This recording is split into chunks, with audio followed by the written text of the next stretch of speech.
So what you are looking at is a little experiment that I want to do. So here we are. One is, these are both Echo SRMs 210s. They're roughly the same age. Obviously the one on the left is a little bit dirtier, but more or less they're identical. The compression of the engines I can get within 5 pounds of each other. So that's pretty decent. So the engine condition is probably pretty good, and that 5 pounds I would consider to be kind of like a margin of error. The one on your right has had a new kit put in, including the mechanism underneath the diaphragm. That kit was about $20 for everything. The one on the left had a cheap China Carb put on there, and that was $15. If you go to like an actual Echo Carb, you're probably looking at least double what I paid for the rebuild kit. So, you know, the Chinese carbs are definitely a lot cheaper. They all have the same fuel, 50-to-1 non-ethanol, new fuel lines, new spark plug, same type I should say. With the exception of just them being a little dirtier, it's roughly the same. Now what I want to do is I want to see, is a China Carb really all that bad for this, or is it better just to rebuild it and keep the stock carb if you're able to? That's our test today. Now we have the wear of the engine, which we know is roughly the same, new components, which are the same components with the exception of the actual carburetors. Now we have to go to tuning. The tuning can be a real hard one, so what I did is I tried to tune the low and the high to be the same. It's really hard to get exactly the same, but basically I tightened the screws all the way in, counted them before I did so, put it back on the Echo Carb, and did the same thing for the other one, and I fine-tuned it from there to be roughly the same. So I want to see how the engines run. Unfortunately it's winter time, so I can't really see if they perform much better, but I at least want to hear them run. So we'll see if it's worth it, or is it best just to save yourself some time and some money and just get a cheap carb.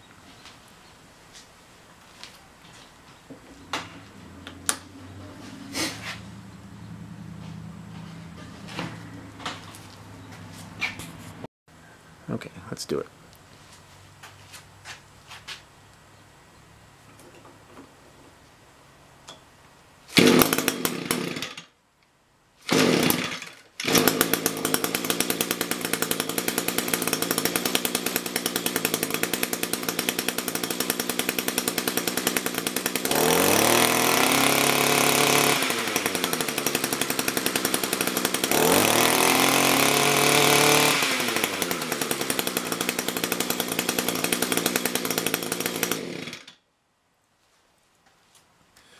So that one was a new carb.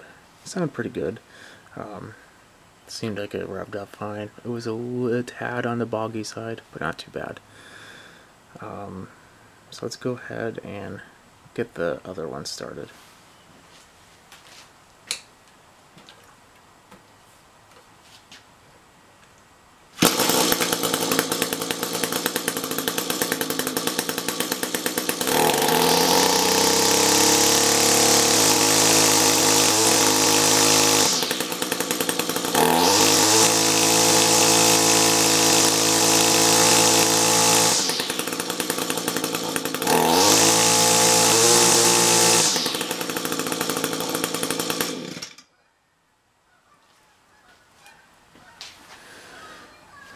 So,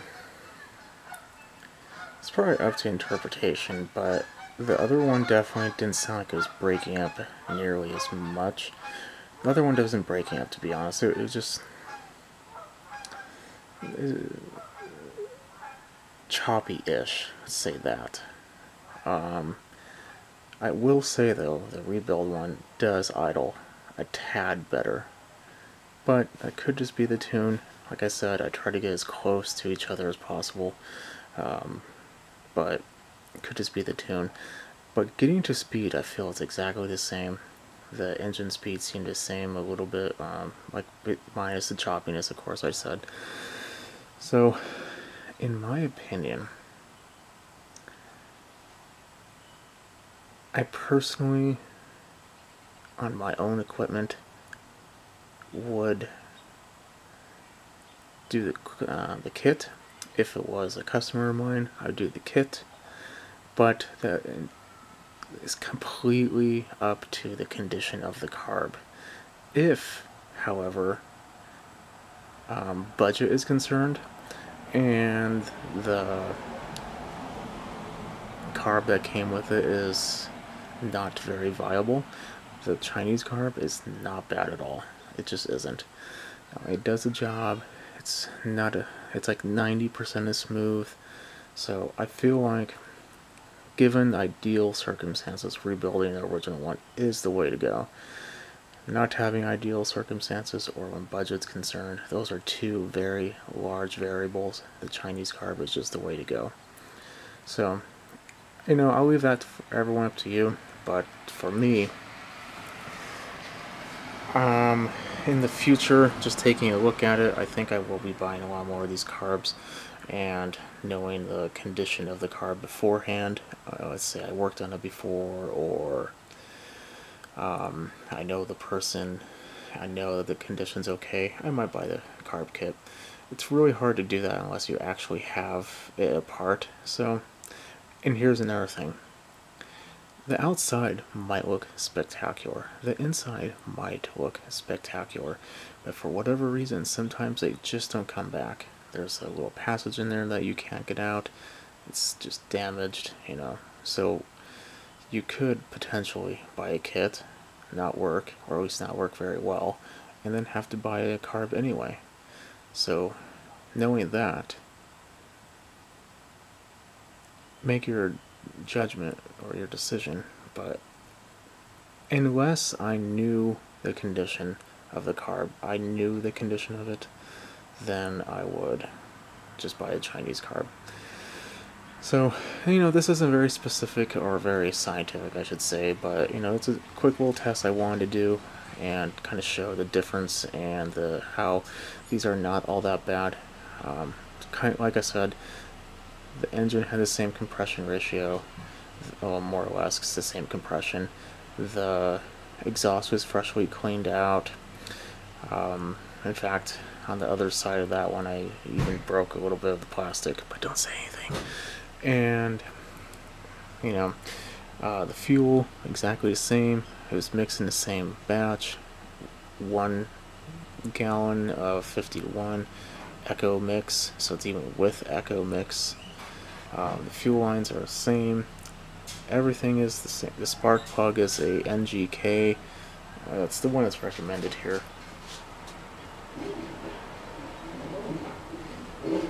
BPM 8Y, I believe. Yeah. So that's exactly what it should be. So, you know what? I'm not going to badmouth Chinese carbs, at least for this anymore. So I'm just going to leave you at that. If you like what you see, or you want to do a little bit more experimentation, or you think I should do something else with them, let me know. Like, put a thumbs up. I'll catch you in the next one. Have a good night, and definitely subscribe. So, I kind of want to add a couple other things. So, this is where they're going to sit until the owner comes and picks them up. But, obviously, like I said, this isn't a very scientific method. There's variables out there that I just can't control, and probably didn't do a few things right. I understand that. I'm not saying this is perfect. I can list off a couple things. The weight of the string might be off. The tune, like I said, could be off. The condition of the clutch, the condition of the coil, the condition of the actual spark plug. Even though they're new, maybe it's a bad spark plug. You never know. So, while I understand those, I just want to kind of put out there, because I end up watching a lot of YouTube videos that people will kind of badmouth these types of carbs in larger engines, like on generators or big push mowers or even riding mowers. Yeah, it's probably not a good idea entirely. The jetting could be a little off, but with this having the ability to adjust, so it gives you a little bit more leeway. So I just mainly want to say that if you don't have the ability and you can't find an OEM one, or you don't want to rebuild it, or can't rebuild it, the Chinese Carb is an affordable option that isn't horrible. I mean, I don't know a lot of people that live and die by their weed eater, so if you have a tad bit of breakup here and there because it's just not as good as the other one, I feel like you'll probably survive, or just shell up the real cash for the OEM one. But that's my real point, is it's not as horrible as you might say. Now, there also could be longevity issues, which we can't really find out. I personally have not had an issue. That's just me. Maybe I got lucky. I don't buy the cheapest one I find either. I try to get one that has good reviews. I try to find one that um, it is, I don't want to say a lack of words of like well known, but like it there's quite a few people have purchased it or that are verified. So you do your research, but it doesn't have to be the cheapest or the most expensive one. Find a good overall carb. And a lot of the times they come with additional pieces. You have to buy the air filter separate on the this one than one I rebuilt it. So that's something else to take in consideration. The other one came with the air filter. So keep that in mind when you're doing this as well. Um, so I'm going to leave you at that. Again, have a good night, and I'll catch you on the next one. If you have any questions or comments, or you had a bad experience, you'll never go Chinese Carb again, or you've been using them for like 12 years and you don't understand why people even bother to rebuild them, throw those in the comments below. Let me know what you think. Maybe I just haven't been burned by them. I don't know. But anyway, still rambling. Have a good night. Catch you later.